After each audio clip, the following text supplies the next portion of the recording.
ሰላም ጤና ይስጥልኝ የቻናላችን ተከታታዮች በዛሬው ዝግጅታችን ስለ የትምህርት ጥራት ምን ያክል ያሳስበውታል ትምህርት ቤቶች ውጤታማ ናቸው የሚባሉት ምን ሲሆን ነው የሚሉ ጉዳዮችን አንስተን አጠቃላይ ስለ ትምህርት ጥራት የተብራራ ጥያቄዎችና ሀሳቦችን ይኖራቸዋል በሚል ታሳቢነት የቀረጻ እናካሄዳለን። በመሆኑም እንግዲህ እንደሚታወቀው የትምህርት ጥራት ሲባል ምን ጉዳዮችን ይመለከታል? የትምህርት ጥራትን ሊያመጡ የሚችሉ ጉዳዮች ምን ናቸው? ከመምህራን ምን ይጠበቃል? ከሚመለከታቸው ማህበረሰቡ እንዲሁም መንግስት እንዲሁም የትምህርት ቤት አካላት ምን ጉዳዮች ይመለከታሉ የሚሉ ርዕሶችን አንስተን በሰፊው እናያለን። እንግዲህ እንደሚታወቀው ትምህርት ታምራዊ እና ምትሃታዊ ኃይል ያለው የአንድን ሀገር የአንድን ዜጋ እንዲሁም ማህበረሰብ ሁለንተናዊ ለውጥ የሚያመጣ መሳሪያ ነው። ስለዚህ ትምህርት በመሰረቱ ህይወትን የመቀየር ኃይል ያለው ነው። የሰው ልጅ በድህነት ተወልዶ ራቁቱን ተወልዶ ያለምንም ሀብትና ንብረት ተወልዶ ያለምንም ዕውቀት ተወልዶ በኋላ በትምህርት አማካኝነት መሰረታዊ ለውጥ ማምጣት የሚቻልበት ነው። ከዚህ ባለፈ ትምህርት የነጻነት ተአምርን ያመጣል። ለምሳሌ ነጻነትን የሀሳብ ግልጸኝነትን ያጎለብታል። ትምህርት እንግዲህ እንደሚታወቀው የተማረ ማህበረሰብ ከነበረበት ግፍና ጭቆና ተነስቶ በመማሩ በማመዛዘኑ ነጻነትን ማወጅ ይችላል። እንዲሁ ደግሞ የትምህርት የሰው ልጅን አቅም የማባዛት አቅም አለው። ለምሳሌ አንድ ሰው ላይ የነበረው ዕውቀት፣ አስተሳሰብ፣ ክህሎትና አመለካከት በትምህርት በሚታገዝበት ጊዜ ወይም ለሌሎች በሚተላለፍበት ጊዜ ያ ዕውቀት፣ አመለካከትና ክህሎት የበለጠ እየሰፋና እየጨመረ ምናልባትም ይህ ዕውቀት በመጽሐፍ ታትሞ ወይም ደግሞ በሚዲያዎች የሚሰራጭ ከሆነ ይህን ዕውቀት ለሰው ልጅ ማስተላለፍ የሚቻልበት አጋጣሚ ይፈጥራል። በሌላ በኩል ትምህርት ለታምራዊ ወይም ምትሃታዊ ኃይል ነው የምንለው የሰላምን ተአምር የማምጣት አቅም አለው። ይህም ማለት ምንድነው? ዜጎች በከፍተኛ ደረጃ ማስተማር የተሰራቸው ሀገራቸውን እርስ በርስ ጦርነት ውስጥ የሚገቡ ናቸው። ዜጎቻቸውን በትምህርት ያላገዙ ሀገራት ወይም በሌላ በኩል ደግሞ የእርስ በርስ ጦርነት የሚካሄድባቸው ሀገራት በሌላ በኩል የትምህርት ወይም ብቁ የሆነ ዜጋ ያልተፈጠረበትና ከዚህም የተነሳ የእርስ በርስ ጦርነት ውስጥ የመግባት እድላቸው በጣም ሰፊ ነው ማለት ነው። በሌላ በኩል ትምህርት ምንም እንኳን ዘግይቶ የሚመጣ ቢሆንም መሰረታዊ ለውጦችን ማምጣት የሚችል ታምራዊና ምትሃታዊ ኃይል እንዳለው ለማስታወስ ያክል ነው። ታዲያ በትምህርት ለማመን የሚከብዱ እውነታዎችን ማግኘት ይቻላል። በተለይ መምህራን የሚሰጡት ሚና፣ የመምህራን ድጋፍ፣ የመምህራን እንክብካቤ ወይም መምህራን ለልጆቻቸው በሚያደርጉት እገዛ ታምራዊ የሆኑ ለማመን የሚከብዱ እውነታዎችን የታዩበት አጋጣሚ አለ። አንድ 3 ምሳሌዎችን ማንሳት ይችላል። ለምሳሌ የታወቀችው የማስታወቂያና የሚዲያ ሰው ኦፕራ ዊንፍሪ የምትባለው አሜሪካዊ ጥቁር በልጅነቷ ማህበረሰቡ እንዲሁም ወላጆች ወይም የአካባቢው ማህበረሰብ ምንም የማትችል እንደወላጅ አይደለም ለሚዲያ ለምንም የማትችል እንደነበረች በትምህርት ቤት ማህበረሰቡ የተወገዘች ነበረች። ነገር ግን የቅርብ መምህሯ አጋር መምህሯ የተለየ ስጦታ እንዳላት የተለየ ማስተዋል ችሎታ እንዳላት ስላመላከተቻት እና ስላበረታታቻት አሁን ላይ በዓለም ደረጃ እውቅና ያገኘችና የብዙዎችን ህይወት ተጽዕኖ ፈጣሪ የሆነች አንድ ሰው ማንሳት ይችላል። በሌላ በኩል እንደ ማልኮም ኤክስ ያሉ ነጻነትን በመማር በእስር ቤት ባለበት ጊዜ በርትቶ በማንበቡ የእስር ቤት ህይወቱን በነጻነት በመማር ነጻነትን ያገኘ መሆኑን ማንሳት ይቻላል። ስለዚህ ከዚህ በመነሳት ትምህርት ለማመን የሚከብዱ እውነታዎችን የያዘ መሳሪያ ነው። በሌላ በኩል ወደ ሀገራችን ወደ ኢትዮጵያ ማምጣት ቢፈልግ ለምሳሌ ማይምነትን በማጥፋት ደረጃ በ30% በ1960ዎቹ እስከ 1980ዎቹ ባሉ የተደረገው የትምህርት ዘመቻ መሀይምነትን በማጥፋት ከ30% ድህነትን መቀነስ የተቻለበት አጋጣሚ እንደነበር ማስታወስ ይቻላል።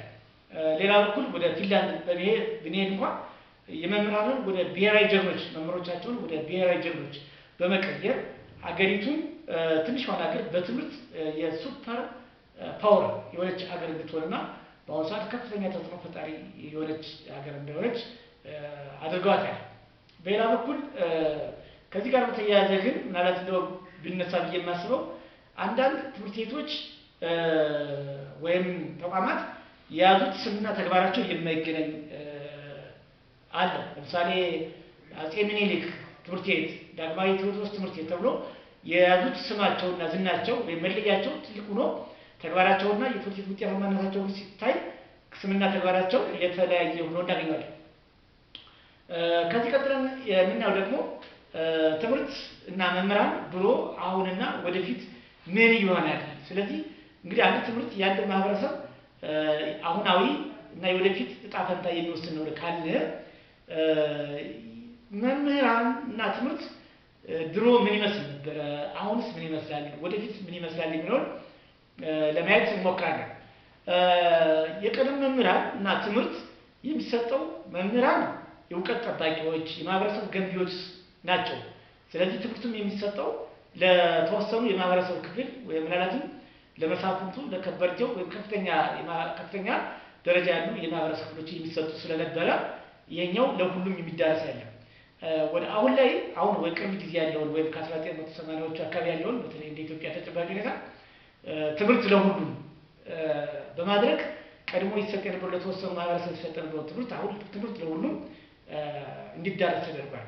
ከዚህ አንጻር የመምህራን ሚና ስናይ መምህራን ብርቅ አይደሉም። ምክንያቱም በርካታ መምህራን ተፈርተዋል። ሚናቸው ሁለገብ ሚና ነው። የቀደም መምህራን ስናስብ ግን በቁጥራቸው እጅግ አናሳ ነው። እጅግ በጣም የሚከበሩ ምናልባትም እነዚህ መምህራን የእውቀት አሻጋሪዎች ናቸው ተብሎ ስለሚታሰብ ከፍተኛ ክብርና እንክብካቤ የሚያገኙ ነበሩ።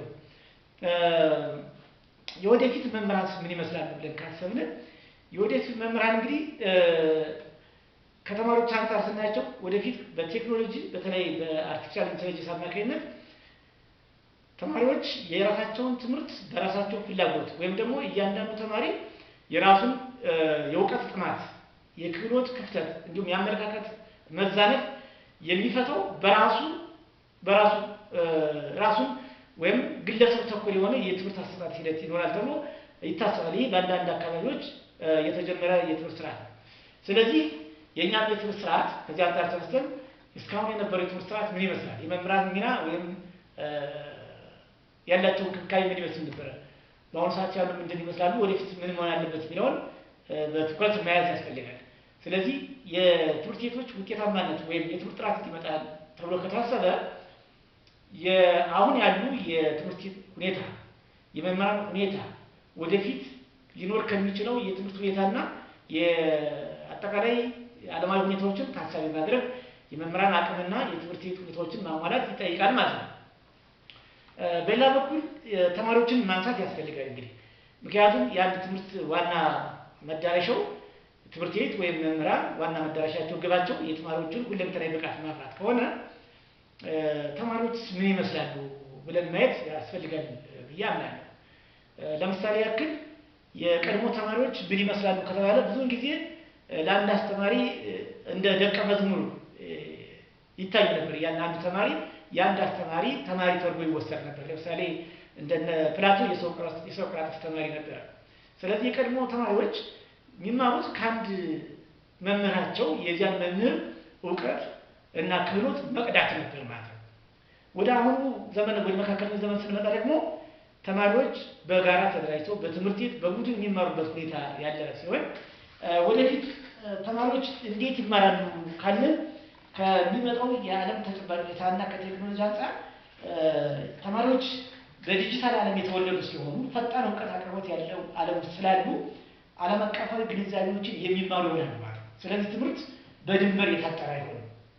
በሌላ በኩል ስለዚህ ተማሪዎቻችን የምናስተምራቸው ዓለም አቀፍ የሆኑ ግንዛቤዎችን የያዙ ወይም ዓለም አቀፍ ሁኔታዎችን ተጨባጭ የሆኑ እውቀት፣ ክህሎትና ብቃት ያላቸው እንዲሆኑ ይፈልጋል ማለት ነው። ከዚህ አንጻር የትምህርት ቤቶችና የመምህራን ብቃትን በዚህ የተቃኘ መሆን አለበት። ነገር ግን የቀጣዩ የትምህርት ቤቶች ተማሪዎችና ትምህርት ቤት ፈታኙ ነገር ምንድነው ይባላል?